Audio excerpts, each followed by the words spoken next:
안녕하십니까. 저는 동아대학교 병원의 간이식 및 간담체외과를 맡고 있는 외과 김관우입니다. 반갑습니다. 위험하다기보다 이제 B형과 C형이 원인 인자로 이미 규명이 됐습니다. 예를 들면 뭐 위암이나 대장암, 다른 암 같은 경우는 아직까지 명확한 원인 인자로 규명하기가 아직까지 어려운 경우가 많습니다. 근데 이제 B형이나 C형 간염은 명확하게 간세 포함의 원인 인자로 규명이 되어 있습니다. 우리가 흔히 이제 B형과 C형 간염은 무섭다라는 의미보다는 원인 인자로서 추적 관찰이 매우 필요한 이제 고위험군으로서 분류를 해서 관리를 하게 되는 겁니다. 이제 우리가 보통 소주 한 잔을 기준으로 나누어서 보면은 보통 한 6잔에서 7잔을 매일 드시는 분은 간경화로 발전할 가능성이 하루에 한두 잔 드시는 분들보다 한 리스크가 5배 이상 확 증가가 되게 되어 있습니다. 그래서 한 병 이상 드시는 분은 고위험군이죠. 그래서 그거보다 적게 드시는 분은 간경화까지는 안 가지만은 알코올성 지방간 또는 알코올성 간 섬유증 이런 전 단계까지는 갈 수 있는 위험성이 충분히 있는 거죠. 그래서 사실 한 병 이상 매일 드시는 건 무리가 있는 거죠. 그래서 굳이 술을 드셔야 되는데 뭐 경화나 이런 거를 생각하지 않고 좀 건강적인 수준에서 드신다고 하면 뭐 한 두어 잔, 세 잔 정도의 성인 남자가 드시는 거는 크게 건강을 해치지 않는다고 보지만은 그 이상의 술은 마다하는 게 좋고, 특히 이제 아까 말씀드렸던 B형이나 C형 간염이 있는 특히 이제 고위험군에서는 두세 잔의 술도 충분히 경화로 넘어가기 때문에 저희가 금주를 시키고 있죠. 네. 흔히 이제 비만이거나 꼭 비만이 아니라 하더라도 지방간으로 되기 때문에 알코올성 지방간이든 또는 알코올이 원인이 아닌 지방간이든 지방간에서 지방 변성이 돼서 지방 섬유화가 될 수 있는 가능성을 통상 한 20%에서 한 40% 정도 꽤 많은 퍼센테이지로 보고가 되고 있습니다. 그렇게 변성이 되더라도 아까 말씀드렸듯이 가역적일 수가 있고 거기서 조절이 안 되면 비가역적인 경화가 되는 그 단계가 그 중간 단계라고 보시면 됩니다. 한 20에서 40%가 넘어가는 단계라고 보시면 됩니다.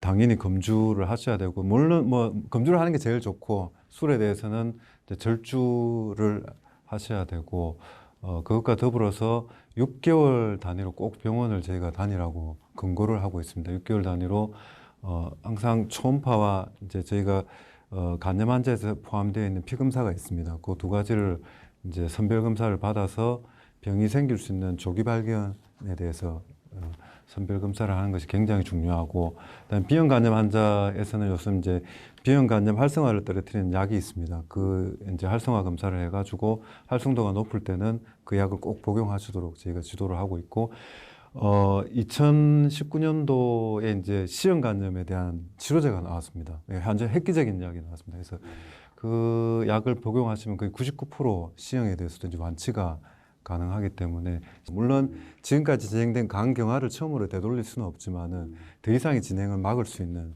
아주 좋은 치료제가 나왔기 때문에 병원을 주기적으로 잘 다니는 게 가장 앞으로 간암으로 발전할 수 있는 가능성을 막을 수 있고, 또 조기에 병을 진단해서 조기에 치료할 수 있는 가장 좋은 방법이라고 할 수 있습니다.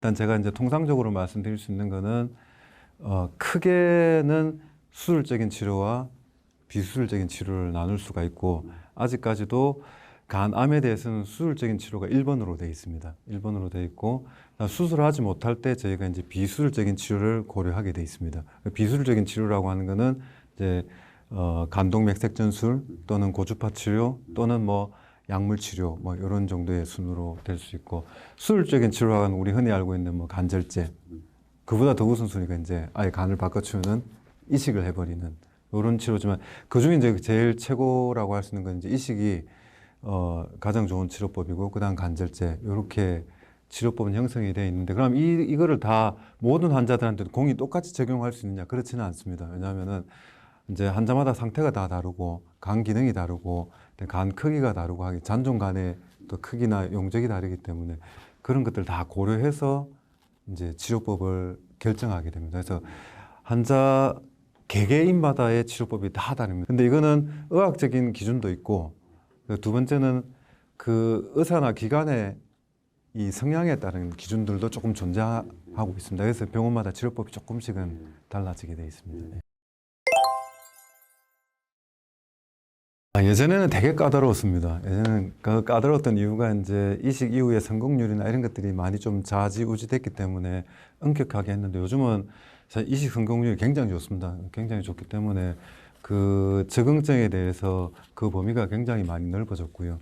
그리고 성인과 소아를 조금 구분하게 되는데, 소아에 대해서는 이제 적응증이 어느 정도 정해져 있는데, 뭐 선천성 담도 폐쇄증이라든지 또는 이제 대사성 질환 때문에 애들이 앓을 때 이제 간을 저희가 바꿔주는 뭐 치료법을 하게 되고, 성인 같은 경우는 사실 뭐 더 이상 간 기능이 이제 가역적으로 변하지 않는 비가역적인 간 경변이나 이런 병이 왔을 때 치료법으로는 가장 좋은 게 간 이식이기 때문에, 거기에 해당되는 여러 가지 질병들을 앓는 분들에 대해서는 거의 다 이식에 적응증이 된다고 보시면 됩니다. 물론 이제 말기암이 전신에 퍼졌던 경우에 그런 경우는 안 되겠지만, 그것을 제외한 급성 간기능 부전, 뭐 만성 간기능 부전, 간경화, 그다음에 간암 이런 것들에 대해 전공이 다 간이식에 적용될 수 있다고 볼 수 있습니다.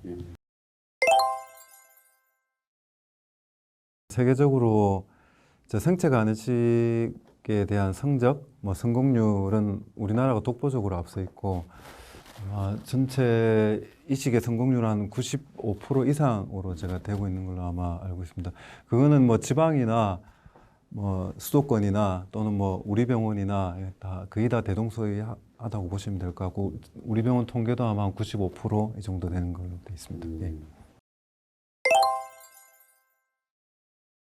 근데 이제 예전에는 뭐 제가 그런 뭐 이제 이런 인터뷰를 할 때 굳이 뭐 수도권 안 가고 여기서 해야 뭐 할 수도 있다 이런 말씀을 드리는데, 뭐 가실 분들은 가셔도 되고, 이제 우리가 늘 이제 지방에 있는 분들은 지방에 또 하셔야 되는 분들한테 최선을 다하기 때문에 뭐 지방이나 여기나 다른 게 없다라는 거죠. 여기서 충분히 수술 받으셔도 안전하고 안전하게 잘 치료받을 수 있다.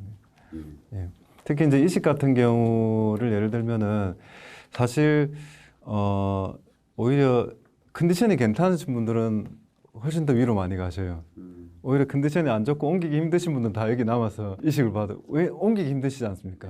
오히려 옮기기 힘들고, 오히려 또 이제 나이가 많으신 분들의 자식분들은 오히려 더 여기 있기를 원하고 하기 때문에, 지방에 있기를 원하기 때문에 중증도 면에서는 오히려 지방이 더 높을 수도 있을 겁니다. 그런 면에서는 응급도로 따지면 저희가 더 높다고 보시면 될 겁니다.